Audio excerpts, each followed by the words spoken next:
2024 लोकसभा का चुनाव होने जा रहा है और गठबंधन महागठबंधन दोनों पूरी ताकत लगाए हुए हैं। लगातार पार्टियों द्वारा मीटिंग की जा रही है, वोटरों को अपने पक्ष में करने का प्रयास किया जा रहा है। हमारे साथ जदयू के वरिष्ठ नेता निकेश चंद्र तिवारी हैं, जो गोरियाकोठी से जदयू के विधानसभा प्रत्याशी के रूप में प्रबल दावेदार भी हैं और हो सकता है कि आने वाले समय में यहाँ से जदयू इनको विधानसभा चुनाव भी लड़ाए। आइए इनसे जानते हैं कि वर्तमान माहौल में अभी क्या इन लोगों की स्थिति है। ये बताइए कि आप लोग भाजपा के साथ थे, फिर अब आप लोग राजद के साथ में आ गए हैं। लोग आपके नेता को लेकर काफी कंफ्यूजन में है। कम से कम ये बात आप मत कहिए कि हम लोग भाजपा के साथ थे और आज हम लोग राजद के साथ हैं। बिहार में मुख्यमंत्री उस समय भी हमारे ही नेता थे, यानी नेता हमारे ही नेता थे, और आज भी बिहार में नेता हमारे ही नेता है नीतीश कुमार। उस समय भी मुख्यमंत्री थे, आज भी मुख्यमंत्री हैं। तो हम न भाजपा के साथ थे न राजद के साथ हैं। भाजपा हमारे साथ थी और वो भागी, फिर राजद हमारे साथ है, इसलिए हम लोग महागठबंधन के अंग हैं। और उसके पहले हम लोग राजग के अंग थे। राजग एक गठबंधन था, लेकिन भाजपा और राजद की बात मत करिए, इंडिविजुअल हम लोग किसी के साथ नहीं। नहीं, बताइए, भागने की बात है। आप लोग चुनाव जब राजद के साथ लड़ते हैं तो बीजेपी के साथ चले जाते हैं, बीजेपी के साथ चुनाव लड़ते हैं तो राजद के साथ चले जाते हैं। बार बार तेजस्वी यादव का बयान है या और नेताओं का बयान है, नीतीश कुमार को लोग पलटू कहते हैं, फिर नीतीश कुमार उन लोगों के साथ में हो जाता है। तो ऐसे में आपको नहीं लगता कि वोटर कहीं ना कहीं अब कंफ्यूज हो रहा है कि नीतीश कुमार कहाँ जाएंगे और कैसे रहेंगे? स्थिरता कहीं ना कहीं आपके नेता की नहीं डगमगा रही है? ऐसा आप सोच रहे हैं, आम वोटर ऐसा नहीं सोच रहा है। नीतीश कुमार हमेशा से बिहार के जनमानस के लिए, नीतीश कुमार एक ऐसा नाम है जो सिर्फ और सिर्फ जनता के लिए काम करता है। वो व्यक्ति कभी अपने परिवार के लिए, कभी अपने समाज के लिए या इंडिविजुअल किसी के लिए राजनीति नहीं किया है। और वो व्यक्ति, और आप बात करते हैं भाजपा की और राजद की, तो मुझे नहीं लगता है कि आपसे कुछ छुपा हुआ कि भाजपा कैसे पीठ में छुरा घोंपती है और भी जो दल हैं कैसे, किनका क्या बैकग्राउंड है, कैसे लोग आए हैं, उस सब बातों को छोड़ दीजिए। क्योंकि होता है क्या है, गठबंधन की जब आप राजनीति करते हैं ना, तो कहीं ना कहीं कुछ जगह समझौते करने पड़ते हैं। लेकिन उसके बावजूद भी हम देखेंगे कि कौन समाज के लिए बेहतर है, कौन समाज के लिए कुछ कर सकता है और कौन समाज में विद्वेष फैला सकता है। जो समाज में विद्वेष फैलाने वाले लोग हैं, वैसे तत्व हैं, उनसे हमारी दोस्ती नहीं रहेगी।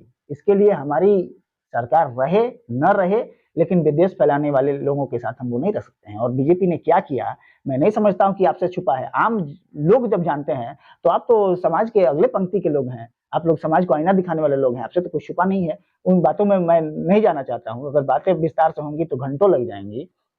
तो मैं समझता हूँ कि आपको, आप भली भांति उसको जानते हैं। खाकी और खादी में अभी जो स्थिति है, कौन भारी पड़ रहा है?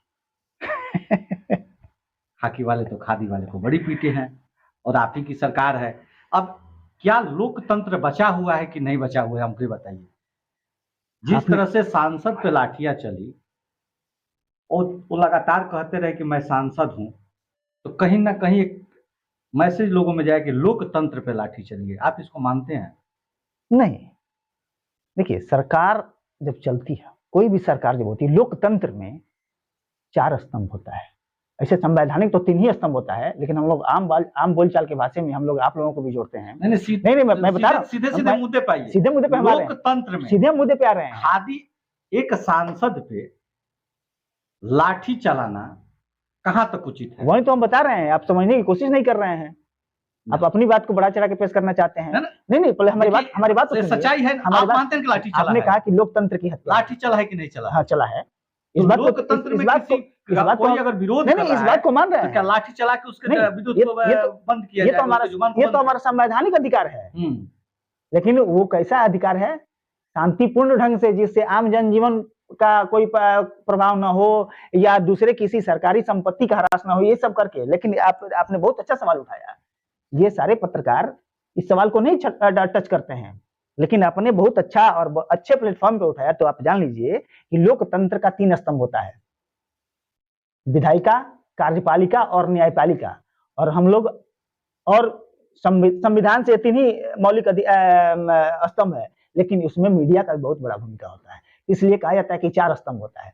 विधायिका का कार्य अलग है, न्यायपालिका का कार्य अलग है, और विधायिका, न्यायपालिका और कार्यपालिका का कार्य अलग है। जो आप नेता वर्ग खादी की बात कर रहे हैं, खादी कार्यपालिका होती विधायिका होती है, ये कानून बनाती है, उसको फॉलो करना है, उसको इम्प्लीमेंट करना है विधायिका, कार्यपालिका, और न्यायपालिका इनका देख रेख करती है। तो हमने तो अपना काम कर दिया है, विधायिका अपना काम कर दिया है, कानून बना दिया है। कार्यपालिका क्या करती है? निश्चित तौर पे हमारे नेता और हमारी सरकार दूसरे के अधिकार क्षेत्र में हम लोग हस्तक्षेप नहीं करते। और जो हुआ, आपको तो सिर्फ ये दिखाई दे रहा है कि एक सांसद पे लाठी चली, लेकिन आप लोग इस बात को नहीं समझ सकते हैं, इस बात को नहीं उठा रहे हैं कि आखिर लाठी चली तो क्यों चली। आपने वो वीडियो क्लिप देखा? एक सांसद महोदय जबरदस्ती कैसे बैरिकेडिंग को तोड़ रहे हैं, लात से मार रहे हैं, उसके बाद मिर्च पाउडर डाला जा रहा है पुलिसों पे, हमारे सिपाहियों पे, और पत्थर से घायल किया जा रहा है। आप बख्श देंगे? आप एक आम आदमी है, आप पे यदि हमला हो क्या आप छोड़ सकते हैं? आप अगर कमजोर होंगे तो पिटाएंगे, और मजबूत होंगे तो आप पिटाएंगे। पुलिस मजबूत इसलिए खादी वाले को पीटी नहीं पीटी है, नहीं, आपने विवश किया है, और प्रशासन का वही काम है बार बार समझाइए। ये बताइए कि वीडियो क्लिप कहाँ है जहाँ पर मिर्च डाला गया है? आप भी उसी का शिकार हुए हैं। भाजपा मतलब जानते हैं? नहीं, हम ना भाजपा ना जदयू शिकार नहीं है। भाजपा एक मादारियों का बहुत बड़ा गिरोह है, और लोगों को ये समझाने में, ये दिखाने में वो सक्सेस है। अपनी बात, क्योंकि मीडिया उसी के साथ है, और उसका जो प्रचार तंत्र है वो हावी है, इस बात को हम मानते हैं, और लोगों को वही दिखाती है। लोगों के दिमाग में ये बात बैठ जाता है कि जहाँ यहाँ भाजपा जायज है, लेकिन इसी को तो हम लोग समझाने का प्रयास करते हैं। आम जनजीवन को हम लोग यही तो क्या एग्रेसिव करने के प्रयास में, हम उन लोगों को माइंड हम लोग वाश करने के फेरे में है कि जो भाजपा दिखा रही है वो सारे तथ्य सच नहीं है। आपको समझना पड़ेगा, आपको बार बार ठगा जा रहा है। और एक और बात है, आने वाला जो समय है ना, दूर नहीं है। आने वाले समय में अब जनता भी जाग चुकी है और समझ चुकी है, और जनता, वे लोग चाहे जो भी हथकंडा अपना लें, कितना ही भ्रम फैला लें और कितना ही मदारी दिखा लें, अब जनता उसमें आने वाली नहीं है। आपकी सरकार इतने दिन रही है, लगातार कानून व्यवस्था पे सवाल उठ रहा है। देखा जाए तो पिछले कुछ समय से बिहार में अपराध का ग्राफ बढ़ रहा है। सरकार कहीं ना कहीं अपराध कंट्रोल करने में नाकाम दिख रही है, इसको आप मानते हैं कि नहीं? देखिए, अब यहाँ समझने की जरूरत ये है, हम लोग कह रहे हैं और हमारे विपक्षी लोग कह रहे हैं कि अपराध का ग्राफ बढ़ा है, जबकि उन्हीं का केंद्रीय एजेंसी, कई केंद्रीय एजेंसी अगर सर्वे कर रहा है तो अपराध के मामले में भी बिहार का जो पहला रिकॉर्ड था, या देश के अन्य राज्यों से तुलना करते हैं तो हमारा अपराध 0 है। मैं मानता हूं कि अपराध बढ़ा है अपेक्षाकृत। अगर हमारी सरकार की बात देखी जाए 2005 से लेकर अभी 2023 तक, तो हमारी तुलना में इस समय कुछ अपराध बढ़ा है। लेकिन हमको देखना ये है कि ये अपराध किस तरह के हो रहे हैं, पहली बात। और दूसरी बात, अगर अपराध हो रहा है तो क्या उस पर कार्रवाई हो रही है कि नहीं। अपराध हो रहे हैं जरूर, लेकिन आप ये इस बात को भी मानिए और आप समझते हैं कि हमारा प्रशासन, हमारी पुलिस तंत्र इतनी मजबूत है कि 24 घंटे, 48 घंटे, 72 घंटे में उसका उद्भेदन करती है और उस अपराधी को कहीं ना कहीं पकड़ के जेल में डालती है, उसके और स्पीडी ट्रायल कराया जाए। बिहार ही इकलौता राज्य है पूरे देश में कि स्पीडी ट्रायल करा के और अपराधियों को उसके उचित जगह पे ले जाती है। अपराध बढ़े हैं, और ये मैं नहीं मानता हूं कि विफल है। हमारी प्रशासन, हमारी सरकार एग्रेसिव है, और 24 घंटे, 48 घंटे में हम रिजल्ट देते हैं, अपराधियों को पकड़ते हैं। कहा जाता है कि शराब की स्थिति है कि भगवान कहीं दिखते नहीं है, जहां बुलाइए आ जाते हैं। शराब कहने को लेकर बंद है, लेकिन शराब बंद नहीं है। जहरीली शराब से लोगों की मौत हो रही है, कथित तौर पर बहुत लोगों की मौत हुई है। आपको क्या लगता है, बिहार में शराबबंदी सफल है? नहीं, इस बात को स्वीकार करने में हमको कोई अतिशयोक्ति नहीं है, हमको कोई दिक्कत नहीं है। होता क्या है, संविधान में जब हत्या के लिए 302 फांसी, आजीवन कारावास होता है, क्या हत्या रुकी हुई है? गलत काम करने वाले, ब्लैक मार्केटिंग करने वाले और बोलते हैं ना तस्कर लोग, वो तो जितने प्रतिबंधित कार्य होते हैं उसी को करते हैं, तभी तो तस्करी कहा जाता है।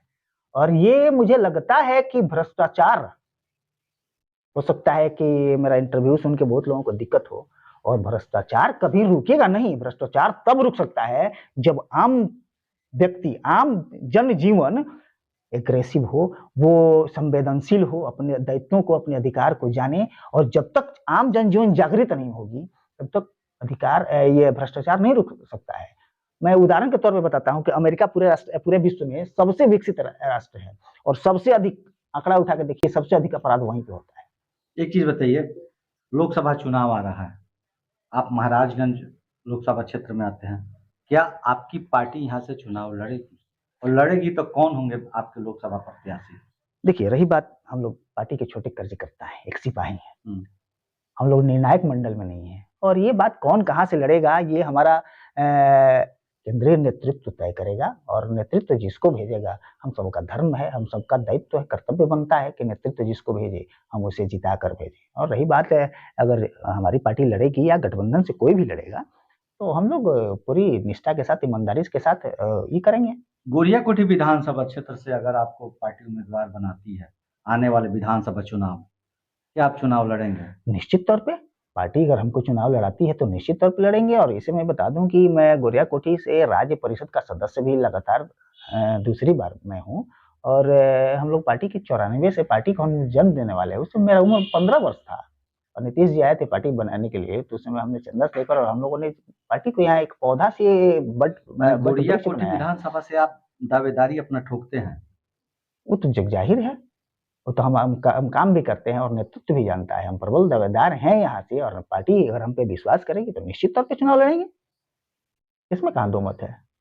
एक आखिरी सवाल, सामने मोदी जी हैं और आपके ये जो नया गठबंधन बना हुआ है इसमें कोई प्रधानमंत्री का उम्मीदवार नहीं है, क्या आप चाहते हैं कि नीतीश कुमार प्रधानमंत्री के तौर पर इस गठबंधन से सामने आए? निश्चित तौर पे पूरे विपक्ष में नीतीश कुमार का ही एक ऐसा चेहरा है जो बेदाग है कहीं से भी, और एग्रेसिव भी है। इस गठबंधन को बनाने में नीतीश जी ने बहुत काम किया है, सभी विपक्षी दलों को एक मंच पे लाने का काम किया है। और हमने तो पहले भी कहा कि ये लोग बहुत बड़े मदारी वाले लोग हैं। माने आप अपने तरफ से घोषणा कर रहे हैं कि नीतीश कुमार प्रधानमंत्री के दावेदार हैं, और ये जो नई गठबंधन बनी है ये नीतीश कुमार नहीं, यहाँ मैं स्पष्ट करना चाह रहा हूँ, ये यहाँ मैं स्पष्ट करना चाह रहा हूँ। आप घुमा के जो बातें ला रहे हैं, आपका हमसे स्वीकार कर रहे हैं कि नीतीश कुमार दावेदार है, हमारे नेता दावेदार नहीं है। लेकिन हम लोग चाहते हैं कि हमारे नेता दावेदार हो, हम लोग चाहते हैं कि हमारे नेता नीतीश कुमार ही प्रधानमंत्री हो, तभी भारत का कल्याण होगा। नहीं तो अभी तक आपने देखा है कि क्या हुआ है। हम चाहते हैं। तो ये थे हम लोग के साथ जदयू के वरिष्ठ नेता निकेश चंद तिवारी।